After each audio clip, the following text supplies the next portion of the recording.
해면체 내에 있는 혈관을 재생하는 그런 역할을 하게 되는 겁니다. 네. 그래서 5년, 10년 전 나의 음경 상태로 돌아갈 수 있도록 도와드리는 치료가 되겠습니다. 네. 그러면 어떤 분들에게 맞는 치료법일까요? 네. 혈관 재생을 하는 치료이기 때문에 벌써 혈관이 어느 정도 이상 손상되신 분들한테는 사실상 효과가 많이 떨어집니다. 좀 노화되신 분들. 네. 그래서 아까 약물 치료가 조금 꺼려지시는 분들, 네. 꺼려지시는 분들, 그리고 약물 치료는 일회성이기 때문에 나는 조금 더 긴 치료 효과가 있었으면 좋겠다고 생각하시는 경증의 발기불련이 조금 이제 시작되시는 분들한테 도움이 되실 수 있겠습니다. 그러니까 초기에 경증인 분들에게 많은 도움을 줄 수 네, 있겠네요. 맞습니다. 네. 자, 그렇다면 이번에는 계속해서 지금 뭐 경증, 초기 단계에서만 할 수 있는 치료법에 대해서 얘기를 나눴는데요. 이게 너무 장기간 지속돼서 이제는 수술을 할 수밖에 없을 경우도 있을 것 같아요. 이럴 땐 좀 어떻게 해야 할까요? 어떤 경우들이 있을까요? 네, 수술 같은 경우는 앞서 말씀드린 저강도 체외 충격파 시술, 약물 치료, 주사 치료를 받으실 수 없거나 그 치료를 다 받으셨는데도 효과가 없는 경우에는 수술을 생각하셔야 됩니다. 종류가 두 가지가 있는데요. 네. 굴곡형과 팽창형 두 가지가 있습니다. 먼저 굴곡형에 대해서 설명드리겠습니다. 네. 국소 마취한 다음에 음경맛 해면체 내에 고용물을 삽입하는 그런 방법을 쓰고요. 이거는 팽창형과 다르게 말해서 아실 수 있겠지만 말 그대로 굴곡이 되는 형태입니다. 벌써 발기가 된 형태의 임플란트 보형물을 음경 안에 넣어 드리는 거고요. 네. 이게 구부러질 수 있기 때문에 평상시에는 이렇게 구부려서 바지 안에 넣어 두셨다가 관계하실 때는 다시 펴서 관계할 때 사용하시게 됩니다. 네. 이걸 장점은 팽창형과 다른 게 어떻게 보면 장점과 단점이 될 수 있는데요. 장점은 기계가 복잡하지 않습니다. 그냥 구부러지는 막대기를 양쪽에 하나씩 넣어드리는 거기 때문에 고장이 거의 나질 않고요. 반영구적으로. 네, 반영구적으로 쓰실 수가 있습니다. 네. 그 다음에는 굴곡형 다음에 팽창형에 대해서 설명을 드리겠습니다. 네. 팽창형 고형물 삽입술은 수술 방법은 비슷합니다. 하지만 팽창을 시키려면 스위치가 있어야겠죠. 네. 그 다음에 팽창되는 물건 안에 들어갈 액체가 들어가는 물주머니가 하나 더 있어야 됩니다. 그래서 좀 복잡합니다. 네, 들어가는 팽창형 실린더가 2개 있고요. 그 다음에 누르는 스위치도 있어야 되고 물을 넣어야 되니까 물주머니도 있어야 되고 이게 복잡합니다. 대신 왜 이렇게 만드냐고 하면 이게 저희 몸에 있는 그대로 있는 해부학적인 구조를 그대로 만들어 놓은 거거든요. 그래서 자연스럽습니다. 발기를 하지 않을 때는 스위치를 눌러서 발기 전 상태로 만들어 두시고 발기하실 때만 스위치를 눌러서 발기된 상태로 하시고 말씀드려서 아시겠지만 뭐가 많으시기 때문에 고장률이 조금 있습니다. 근데 고장률이 높진 않습니다.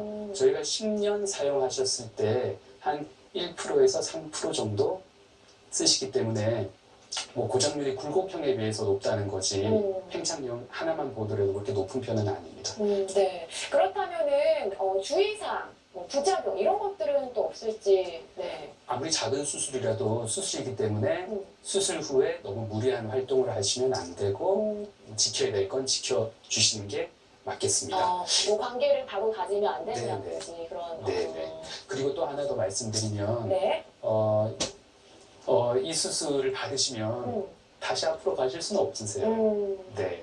그래서 저희가 감염률 같은 모든 수술에는 이제 염증이 동반될 수 있거든요. 네. 저희가 보통 한 1% 정도, 뭐 높게 보고하는 데는 5%까지도 보고를 하는데 감염이 생겼을 경우에는 이 보형물이 내 몸이 아니잖아요. 네네. 그래서 제거를 해야 됩니다.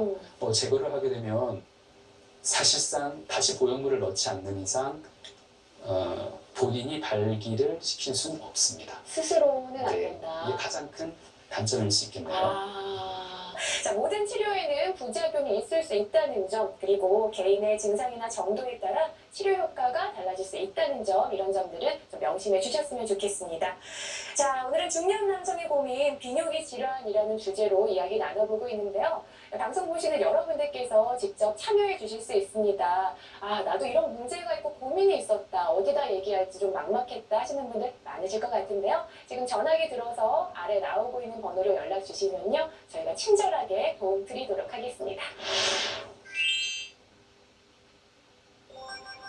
자, 이번에는요, 발기부전에 버금가는 또 하나의 고민입니다. 전립선 비대증이라는 질환에 대해서 좀 알아볼 텐데요.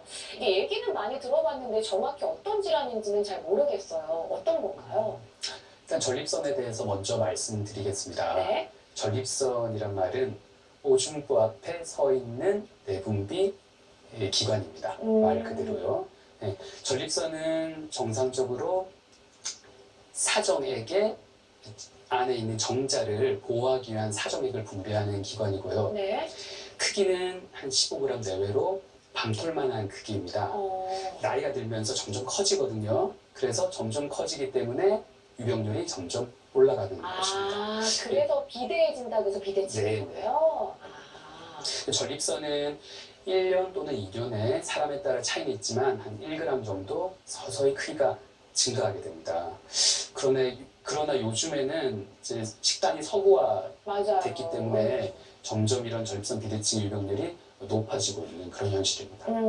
자, 전립선 비대증에 관해서 이야기 나눠보고 있는데요. 구체적으로 어떤 증상들일 때 전립선 비대증이구나 라고 의심을 할 수 있을까요? 예, 전립선 비대증의 증상은 배뇨장애 증상으로 나타날 수 있습니다. 네. 배뇨장애 증상이라고 하면 소변 볼 때 불편한 모든 증상이 다 배뇨장애 증상이 될 수 있겠습니다. 배뇨장애 증상은 크게 두 가지로 나눌 수 있거든요. 네. 하나는 배출에 문제가 생기는 증상입니다. 막힌 증상이고요. 또 다른 하나는 소변을 저장하고 채우는 채움 증상에 문제가 생기는 겁니다. 하나하나 설명을 드리면요. 네. 막힌 증상은 소변이 잘 안 나가서 막혀서 생기는 증상입니다. 쉽게 얘기하면 소변 줄기가 약하고요.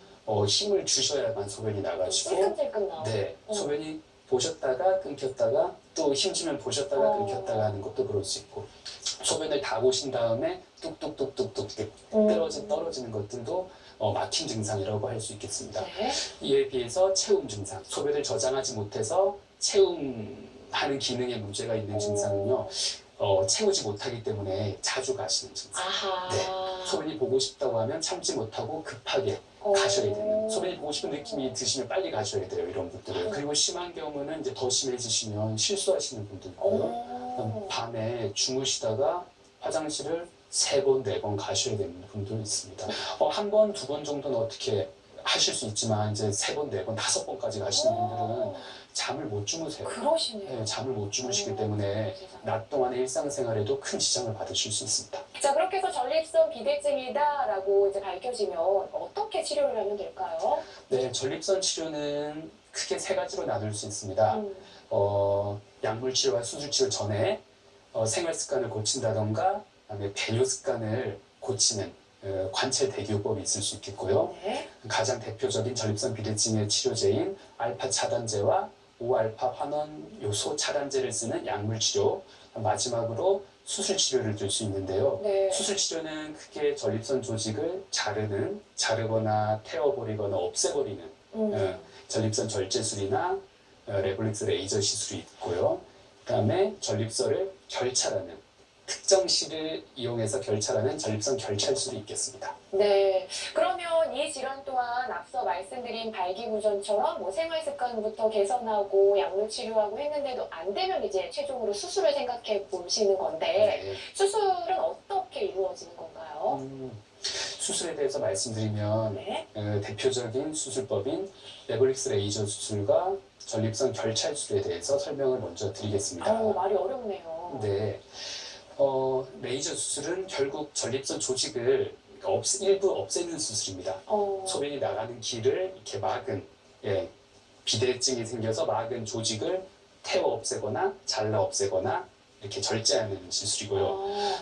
레이저이기 때문에 출혈이 거의 없습니다. 출혈이 없기 때문에 당일 퇴원이 가능하고 마취는 대신 척추나 하반신 마취를 하시는 게 경험상 편하신 것 같으세요. 시술을 하고 있는 중에는 계속 출혈이 조금이지만 조금씩은 있을 수 있습니다. 그러면 시술이 끝난 다음에는 레이저의 그 지혈 기능이 워낙 좋기 때문에 출혈은 거의 없습니다. 그래서 환자분들이 전립선 비대증 수술을 경험하신 분들도 있고 경험하신 분들의 얘기를 들으신 분들이 있어서 수술하고 나서 소변줄을 일주일 동안 꽂고 있는 게 너무 힘들었다. 그 얘기를 보통 많이 하시거든요. 그래서 수술을 좀 이렇게 꺼려 하시는 분들이 많으세요. 하지만 출혈이 없기 때문에 저희가 소변줄은 하루 정도만 조금 고생하시면 바로 뽑을 수 있으세요. 그렇지만 결국 전립선 조직을 일부 잘라내시고 태워버리고 하기 때문에 수술 후에 상처에 대한 느낌이 남아 있으세요. 그래서 소변 보실 때 조금 따끔거리는 증상이라던가 조금 약간의 혈류는 나오실 수는 있으세요. 이에 대해서 반해서 전립선 결찰술에 대해서 설명드리면 네. 완전히 다른 수술 방법입니다. 지금까지 나왔던 모든 전립선 비대증의 수술은 전립선 막고 있는 비대된 조직을 어떻게든 잘라내거나 없애는 시술이었거든요. 그러나 전립선 결찰술은 있는 조직을 그대로 놔둡니다. 잘라내지 않습니다. 대신 특수한 실로 묶어버리는 시술입니다. 소변이 나오는 길을 막고 있는 조직을 줄로 묶어서 커튼을 이렇게 친다고 생각하시면 되거든요. 그러니까 막혀있는 조직을 딱 이렇게 열어주고 탁탁 잡아준다고 생각하시면 됩니다. 그럼 조직을 제거하지 않고도 소변기 나오는 길을 확보할 수 있거든요.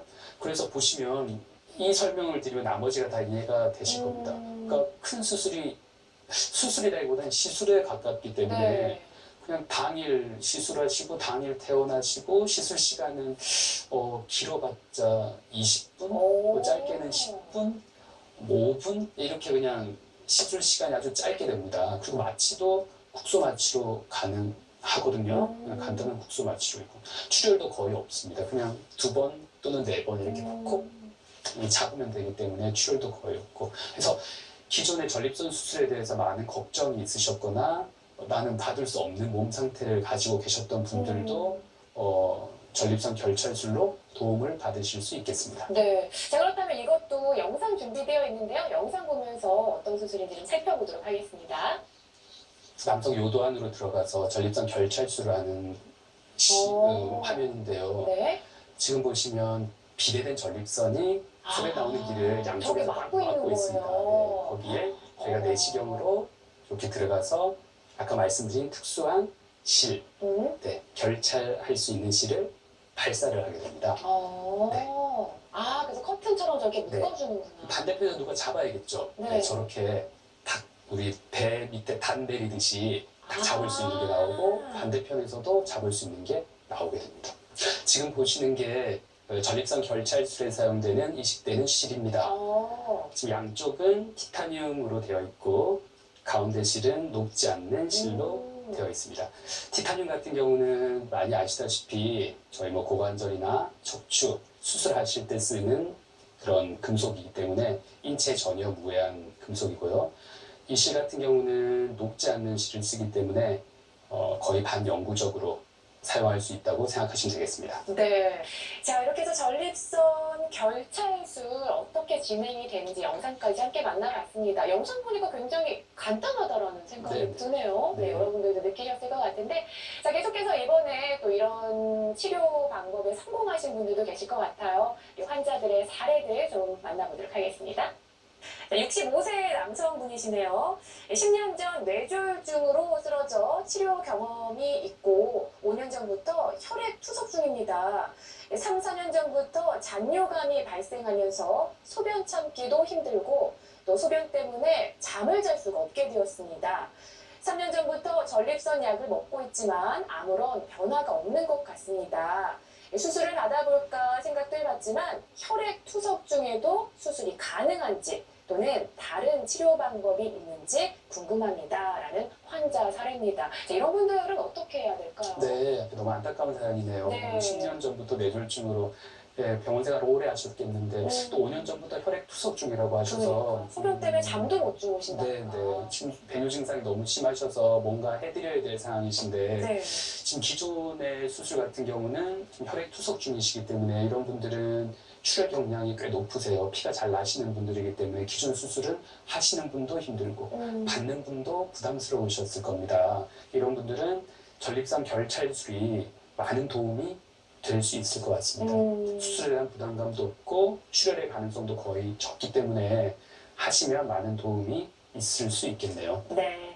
자, 모든 치료에는 반드시 부작용이 있을 수 있습니다. 그리고 환자의 증상이나 정도에 따라서 치료 효과는 달라질 수 있다는 점, 이 점 꼭 유념해 주셨으면 좋겠습니다. 자, 마지막으로 전립선 비대증 치료 후에 어떻게 좀 관리를 해야 할지도 궁금해지는데요. 네, 설명을 좀 해주시죠. 네, 전립선 질환은 진행하는 질환입니다. 저희 연령에 따라서 점점 자연적으로 커지시기 때문에 전립선 질환에 좋은 음식, 좋은 생활 습관을 유지하시는 것이 가장 중요하겠습니다. 하지만 그보다 더 중요한 것은 네. 건강검진이겠죠. 아, 네, 매년 아니면 일정 기간 동안 가까운 병원을 찾으셔서 자신의 전립선 건강은 어떤지 꼭 확인하시는 것이 가장 중요하겠습니다. 매년 한 번씩이면 괜찮을까요? 어떨까요? 주기가? 네, 우리 건강검진도 1년에 한 번 하시죠. 음, 그러니까 1년에 특별한 문제가 없으시면 1년에 한 번은 꼭 병원에 찾으셔서 혈액검사와 전립선에 대한 말씀드린 초음파 검사나 직장 수지 검사를 꼭 받아보시기 바랍니다. 네, 뭐든지 이상이 있는데 참고 참으면 더 큰 병이 될 수 있는 것 같습니다. 오늘 말씀드린 증상 중에 하나라도 내가 속한다 하시는 분들은요, 가까운 병원에 가셔서 꼭 전문의와 상담 받아보시기를 저희가 권해드릴게요. 네, 이렇게 해서 오늘은요, 비뇨기과 전문의 윤장호 원장님 모시고요, 이 남성들의 고민이죠, 비뇨기 질환 이야기 나눠봤습니다. 오늘 도움 말씀 주셔서 감사합니다. 네, 감사합니다. 자, 어디 가서 털어놓지 못하는 말 못할 고민들 저에게 연락 주셔서요, 좀 속 시원하게 상담받고 도움 받으셨으면 좋겠습니다. 자, 저희는 여기서 이만 인사드릴게요. 시청해주셔서 고맙습니다.